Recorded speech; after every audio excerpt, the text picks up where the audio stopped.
Bima tous les sites mais là na biso na Congo to lingana. Ngasi balinga ngapina linga Congo to lingana.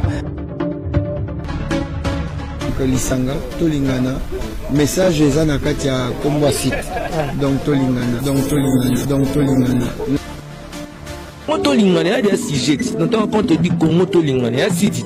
Oui, il faut Congo lingana. Biso ba Congolais lingana. Ba internaute nyonso optala Congo lingana TV, bomona ba mamba kitoko. So na te botala Congo lingana TV te. Bonga bomona ngandeni. Alors, ezali chaîne moko ya kitindindi, pecha kudidi. Si tu es allé Congo lingana. Voilà, parce que tout ça juste un pour ça bolingo. Si na biso yango yo Congo to lingana. Biso nyonso tozala awa, meilleure information ya Ferregola na Congo to lingana. Kitoko, Jenny Bosangue, le meilleur number 1. Babo Sangue pe ba utana mokae. Jenny Bosangue la patronne la ba mongo. Il a Babo Sangue ba mongo. Ngi komo ani de sonner de la Bosangue mongo. Na pese moto de sako ka. Moto fait to bisa bino na Congo to lingana ya Jenny Bosangue la patronne tozana poto zela na banyos. On va qui c'est de là to ebi ko zo côté la biso partout. Là sans plus tarder nazana invité na ngai to luki malgré to epenati na ndako. To bimelie brisque mais to zuye kakande to bara Congo to lingana bolingo il faut izala ndenge pe honorable la tibiso bolingo ayambe biso na kati na ndako ba biso mitapesio ebonga ya mukuse alingo melate mais ya pesi biso ya milai ngoni ke naza na umeli. Là je salue mon équipe technique, caméraman Android, Fatia danser, Fatia sauter, Eliel Kousé a dansé. Nazana invité nangai nazo démasquer boyebi ke mbutu ndungu utikozala balobi tozoe baté au juste ezani nani azana tort nani azana raison mboka na biso Congo ba marche ba mort to ki président Bemba baba ki seli so ki bakati to éviter mais tozana moko ya MLC honorable Alexis Eketebi. Donc tout meka ko manyola na ye baimboka tout découvrir ezani. Son excellence bonjour. Bonjour Ndego. Bonjour. En tout cas président to monito landio awa bandeko ya Congo to lingana ba mitungi samaki balobi se dola yondo zala mopandi sango ya solo na kati ya Congo to lingana meka ko zela biso honorable Alexis Eketebi amika ko éclaircir biso boni basango ya président Jean-Pierre Bemba. Merci na mon ndengo présenter na chapitre c'est vrai ba pesio information oyo ezana jusque là ya soloté bakati na dossier Bemba te bakataka liboso il se fait que président Bemba a pesa qui est 18 ans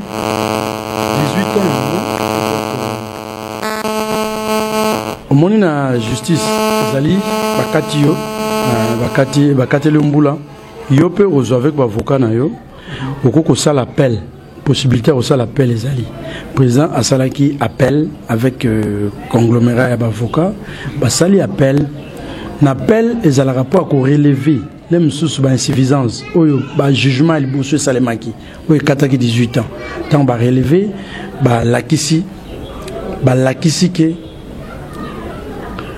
insuffisance en fait na jugement on a tellement ndenge zaki rendi na 18 ans moi ba insuffisance c'est belé ndenge nini tant ba sali appel ba lakisi ba ka belé.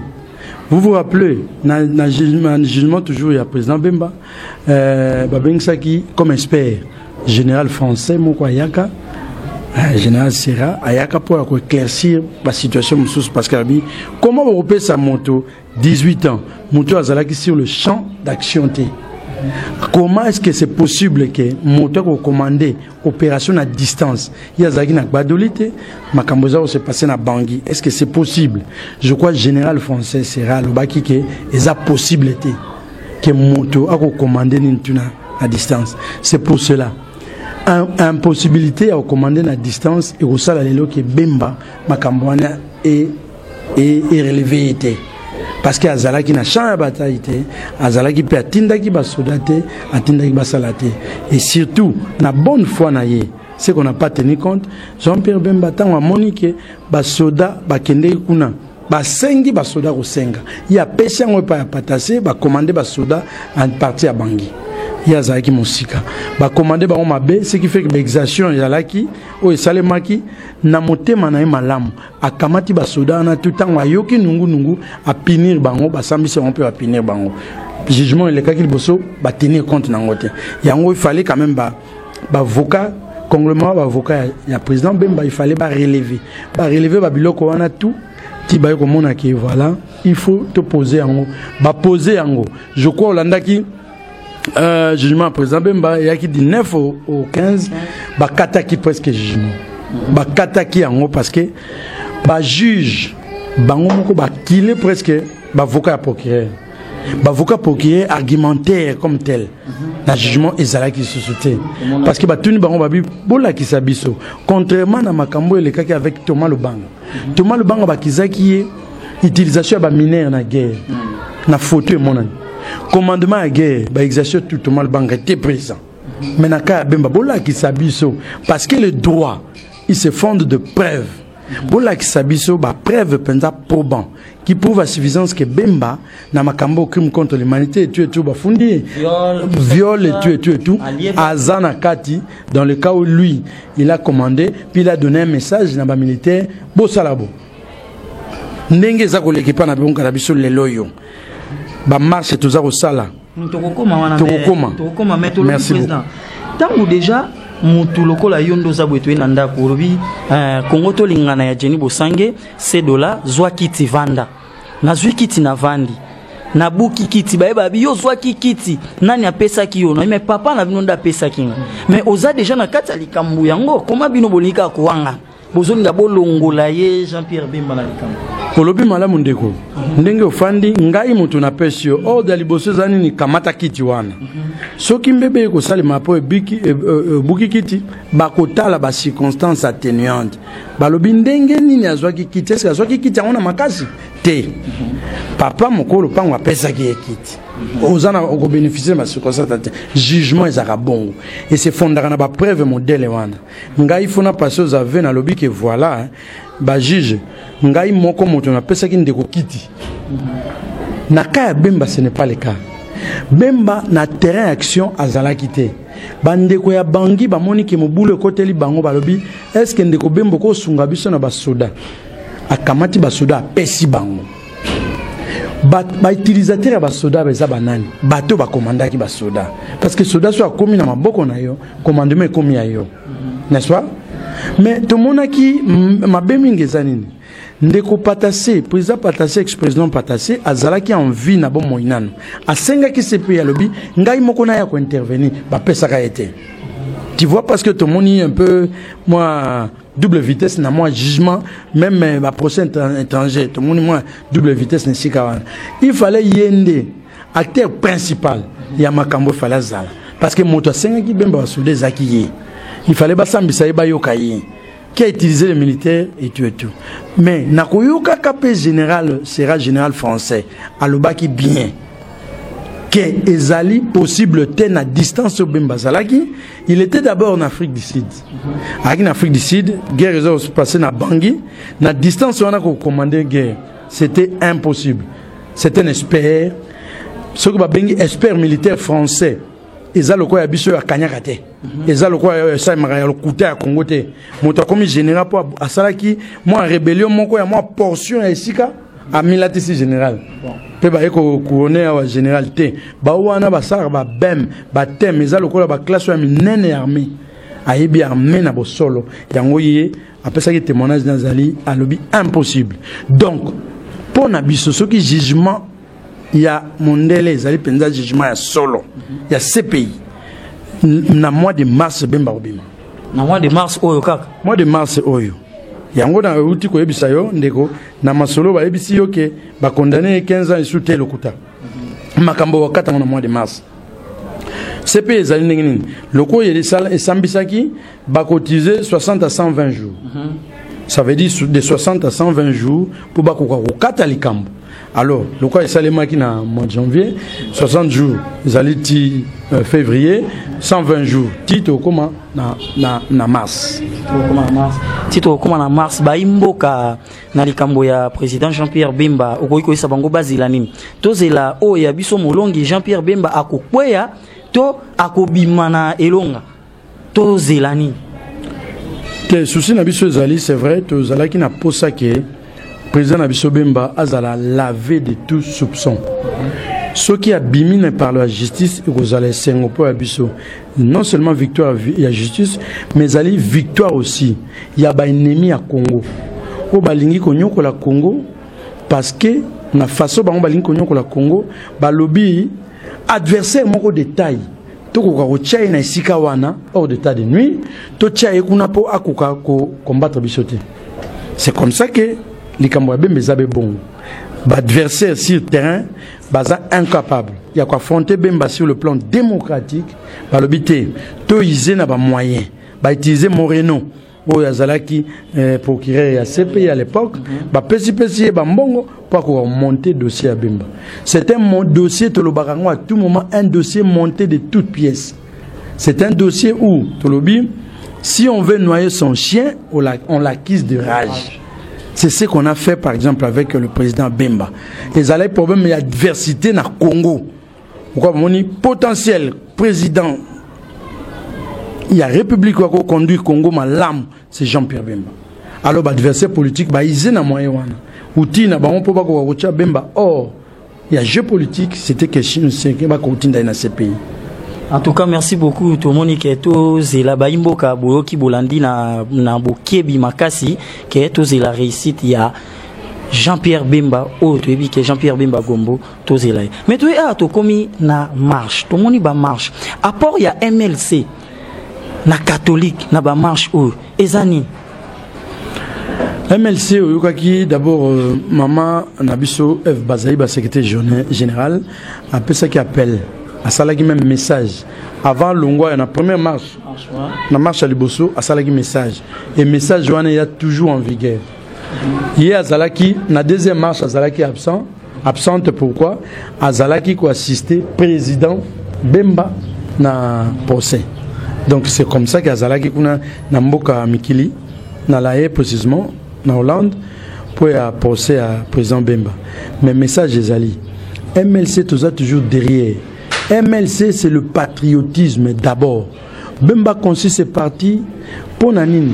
Tout quoi préserver qui a République démocratique du Congo. Tout quoi lingata mukete. Ndenge moka lobaki était nyambo cannabis au Congo et kabwana était kama. Tout quoi lingangote. Ndenge yali wana biso makila ya Congo. Tolobi ndenge ya kaba sodo ya kalamobutu wabaki tokowa po ekolo. Biso na MLC tokowa pour ya moto nyonso alinga kabola Congo ateka etenya mabele tokuwa pona donc tozali prêt toza toujours ba patriote toza sima ya marche nyonso ba laiki bazo sala nyonso catholique tozali toujours wana parce que ce que lobi ke moyo dénicher te ba membre ya MLC c'est parce que ba laiki ba lobaki boyi motote aya kuna na effigie na ye ni na drapeau ya parti na ye aya nangoan. C'est comme ça que on a tozoya kuna na badrapoté mais militant ya MLC bazali belé na kati na ba marche nyos na kati ya ba église au laïc azosenga tozali sima parce que il s'agit là na makambo ya laïc bango mokoté il s'agit na makambo ya mboka Congo. Nous sommes derrière. Nous sommes derrière MLC Boki Baimboka Jenny Bosangela patron ya Sydney Ilanga Oki na Bokebi nyonso honorable ya biso Wayambo Alexis Eketebi ndenge alimbo libino na poasa pe na Bokebi nyonso mais tozali wana balobi ndenge batu bazo kufa lelo na ba marche tokoki kosala nini poto meka kolonga to longola liwa ke soki marche to mona te baimboka makila ya ba Congo ya bana Congo ya mboka ko sopana ko beta basango ko boma basango o trebi ba mumpe o ba pesa ka kimia o ba te ya kabiso mais lelo tozo mona bokomi ko boma ba mumpe bokomi ko boma na ba e o ba chrétien ba ko sambela pona mboka botelemeli bango to sala nini poto longola liwa wana to tika marche et salama ndeko ya solo bazo boma peuple congolais ezali boyinga bozangi mayele ya bandeko na biso ya mampinga o bazo batina te mais ce que ba kitina ba ko boma te na ko pesa yo rappel muke 59 oyo kaka martyr de l'indépendance avant aux indépendances à 60 na 59 mobulo ebima ba réclamer indépendance il y a eu des morts Mondela bomaki parce que Mondela yaki po azwa Congo en otage, ezalaki occupation, azwa Congo afana Congo, azwa richesse à Congo. Les Congolais balobi non c'est non à l'époque. Les Congolais de l'époque babi non c'est non. Tous ont indépendance na biso to comme na liberté. Basalaki en 59 bande kopé bakufaki. C'est vrai, ezali sacrifice suprême pour to ko la liberté na biso na mboka. Lelo yo pe bande ko na biso mapinga baza ko yebate. Moi boyinga ezali. Mais biso to sa makasi ti boyinga wana ya bande ko na biso mapinga e ko kosila. To ko lemba marche te. Marche ya laïque ya nini to ko lemba te. C'est vrai que Barobeta Massasi, Bandeko Moussousou, Bandeko, tout Bandeko Moussousou, Bakopé, Kokwea, Namassasi, ils allaient sacrifice pour un mboka. Tokolembate, Peto Kolobana militante qui non, Totika pour Barobeta Massasi. Ce que Totiki Mboka n'a pas su. Alors Toko Bunda Pona Yango. Souvenez-vous l'Afrique du Sud. Afrique du Sud a bundi pour, il a fait apartheid. Mboula Boni. Mandela yé moko pamba sali 27 ans. Mais apartheid de Salimboula Boni en Afrique du Sud. Remonter l'histoire, ndi kwa ndeko na ngo komona. Yango bozo chabu pikiri ki e pa ya Jean-Pierre Bemba ke ai kampiko ndenge Mandela salaki 27 ans de prison, yé ai kaka kampiko. Mais parce que Jean-Pierre Bemba a besoin, c'est un combattant de la liberté. Il a besoin de la liberté à Congo. To libérer Congo na été ni nango nyonso ya occupation. To libérer Congo. Alors, il faut attaquer Mobali, il faut siffler. À mon passion wana ba ochaye ezali ba ennemi à Congo, baza ko salango, ako souffrir nango, mais lobby liberté koya, ce que liberté koya to libérer Congo directement. To ko libérer Congo directement mais to moni pona liwa ba imboka ba lembate, ba bima, oyebisi bango ba bima, ba tikate pour to libérer mboka na biso na passe. Pour mboka na biso lelo ezwa kimia to longola ba yini Congo. Et balobi bino bolobi na catholique botelemi bolobi que l'instant au transition président en place azate to que na transition sans Kabila. Mais tandis que car na constitution boloba ki te ke bo signer ki te bo chaki mokoloto te que pendant transition président en place atika bo chaki que na transition président en place à Kouzala jusqu'à nouvel ordre jusqu'à Bakosala remise et reprise na président Oya Koko tandenge président Oya Kala à le président Kabila à longwe na place mais karabino moko bo balu ki bo sangani na katolika bo ke bo intoxiqué bango au transition tous à la sans Kabila mais bo signer bongo te ndeko nanga merci pour mutuna wana mais zali mayele mabe ya bandeko baza ko diriger Congo.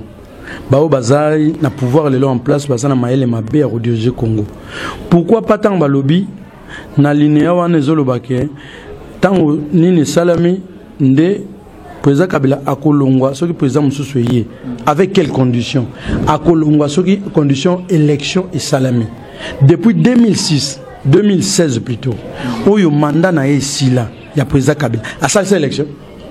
Maintenant, l'élection salamité, l'élection salamité, qui a aujourd'hui la possibilité et l'impérium de pouvoir organiser les élections. N'est-ce pas le président? Pourquoi pas autant on a la constitution? Zonga na constitution, tel article, vous permettre le président, dès que vous êtes élu, vous avez élu président, tu commences à t'organiser pour organiser élection, prochaine élection. C'est le président de la République. Yende Motazu mandat à organiser prochaines élections. Est-ce qu'il a fait 2016 Mombesili au mandat na deuxième mandat est fin et Sili a organisé l'élection tout comme il a 2017 ba sango yo lelo yo bato wana pouvoir baza ofinga. Ce sont les mêmes sango qui ont sauvé les Katombe qui devaient arriver en décembre 2016 parce que Congolais ne savent pas qui niet pouvoir ici wa kende mais ba sango ba yeba lobité toke na moyi na malembe nde basala ki accord wana. C'est cet accord-là, de Pesisuka, président Kabila. Le temps à Korofanda. Ni t'étais cet accord à Korofanda, accord wana. Mais aujourd'hui, faire le malin, dans le sens que Bolingi organiser l'élection, vous vous dites que voilà, il faut président Okende, ce qu'un président Moussouza, tant que vous n'organisez pas les élections. C'est conditionné. Le président Kabila attend à l'investiture de nouveaux présidents. Dans le cas où les élections sont organisées, pourquoi pas interpréter loi malamoté? Mais vous, avec tacite volonté, vous ne voulez pas organiser les élections. Est-ce que Barouti Kabinou, à ce moment-là, lorsqu'avec tacite volonté, vous voulez organiser l'élection, on applique l'article 64 où ils ont barrer la route à toute personne ou à un groupe d'individus qui attend prendre le pouvoir ou le conserver par la force. C'est ce qui arrive exactement avec ce pouvoir AFDEL, ce pouvoir PPRD. Balingi qu'on conserve le pouvoir par la force en ne pas voulant organiser les élections. Constitution lobby bongote. Interprétation au Salawana et interprétation au Kouta. Le président Kamila peut attendre l'investiture de notre président dans le cas où les élections sont organisées. Dès lors, il y a élection en 2016. Il est qui appelle la candidature en septembre 2016. Septembre, il est qui octobre, novembre, comme décembre, on a fin mandat. Investisseur nouveau président.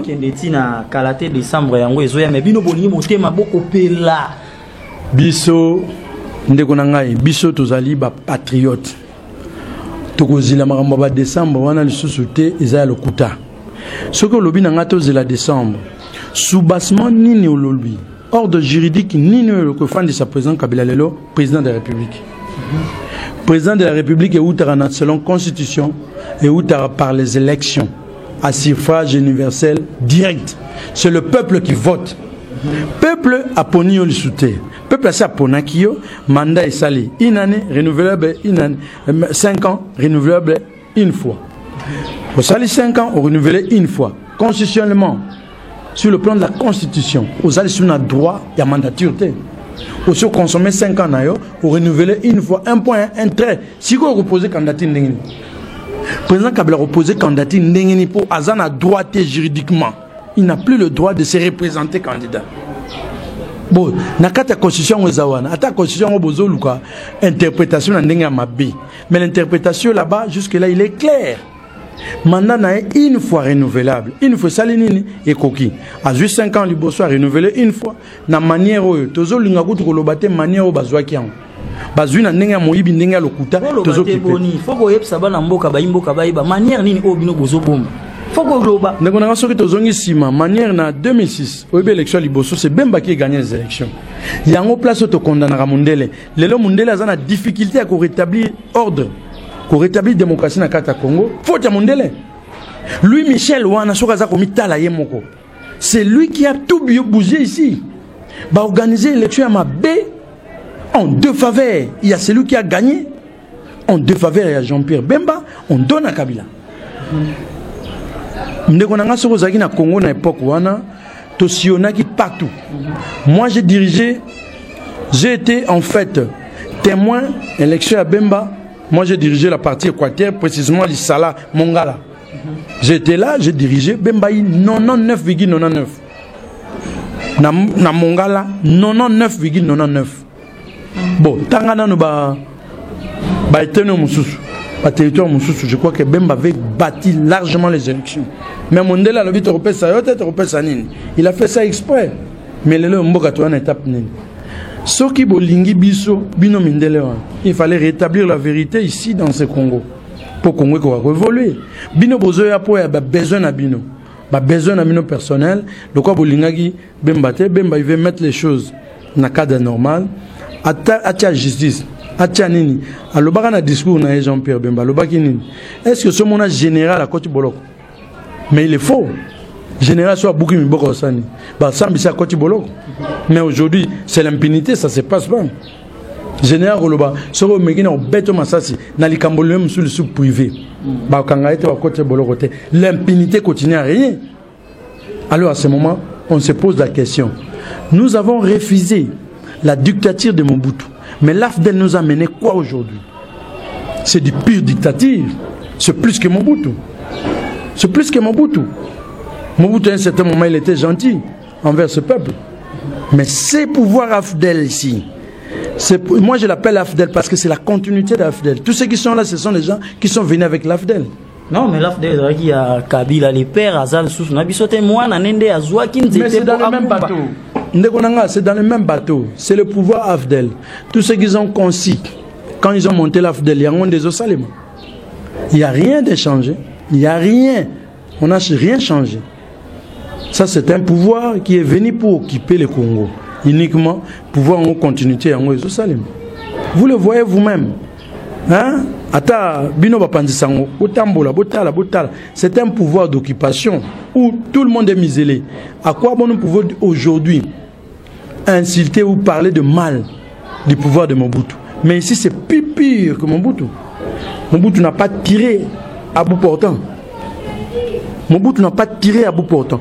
Aujourd'hui, vous sentez vous-même, bino bapandisango, lorsque vous êtes nakata ba marche, bozozo bilili, ozoyoka commandement. Ça c'est du pire sadisme. Commandement militaire à l'objet, bêta bango nzoto. C'est comme si on était en train de tuer le chien. Mobutu n'a jamais fait ça.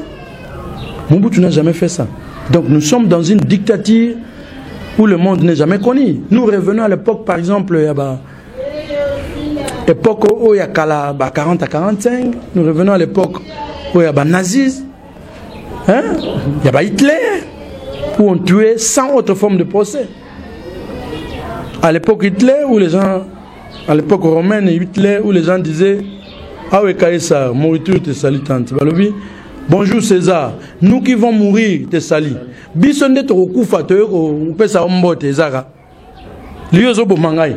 Na lisuko c'est la pire dictature. En tout cas, Internet et Zatango, Ngonga pe beti biso pe to ye mwamba ngombango. Honorable Alexis Eketebi, okoki kolaka baimbo kanini.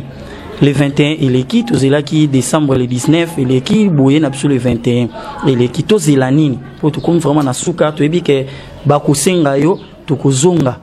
Julia Beck 1 million c'est quoi? Na Roger Kosama les combattants qui bombardent abi tout na honorable Alexis Eketebi tozela nini tozela qui le 21 yango esili tozela to s'attendre les sous nani.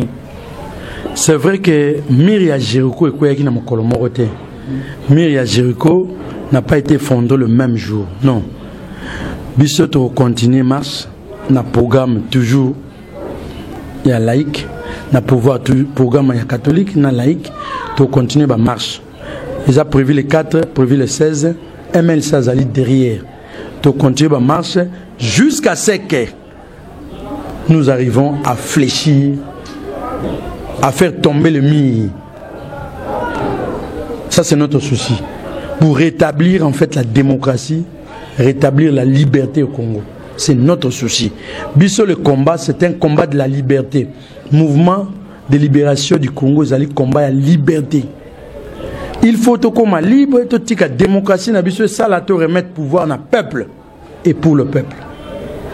C'est ça notre souci. Appelle Torosa les alignes. Bana Funa, Bana MLC, Bobangate, c'est vrai. Soki nzamba kana kaliwana yo kosalima na marche ata okimi e kosalima po nzambe ne mokonzi kasi liwa ya moto biso to kondima ngote na maboko na biso to lobi boy marche nyonso prévu na laïque prévu na catholique tokoya boyebi to kosaba réunion na biso tokoya tokotambola esiko tokosuka Mira Jericho koyaka mokolo moko te mais finisaki esuka ki toujours ke ekoyaka. De biso pe souci na biso liberté zonga na Congo, démocratie zonga pour le bien du peuple congolais et pour le bien du Congo. Merci beaucoup Baimbo Kaizalaki bongo o ya bino honorable Alexis Eketebi. Boyo kindenga limbo le libino. Ayebisi bino to lembate Baimboka, botelema tobima pona kozwa bokonzi o ya Congo tozongisango epa ya ba oyo esengi bakamba. Ba oyo esengi bakamba mboka na MLC nde bakomema biso malamu po balobi pouvoir en place ekende. Donc à suivre tokozonga lisusu po toyeba nini ekoya na mikolo ekoya. Jenny Bosange la patronne ya Sydney Ilanga na moni bongo Roger Kosama l'homme qui bombarde depuis 8000 km. Bambote nayo mituna nayo ezubiyano. Honorable moi liseseto mbote ya suka ya pouvoir nayo ya batu nayo ya bandeko nayo to moni yo mingi bandal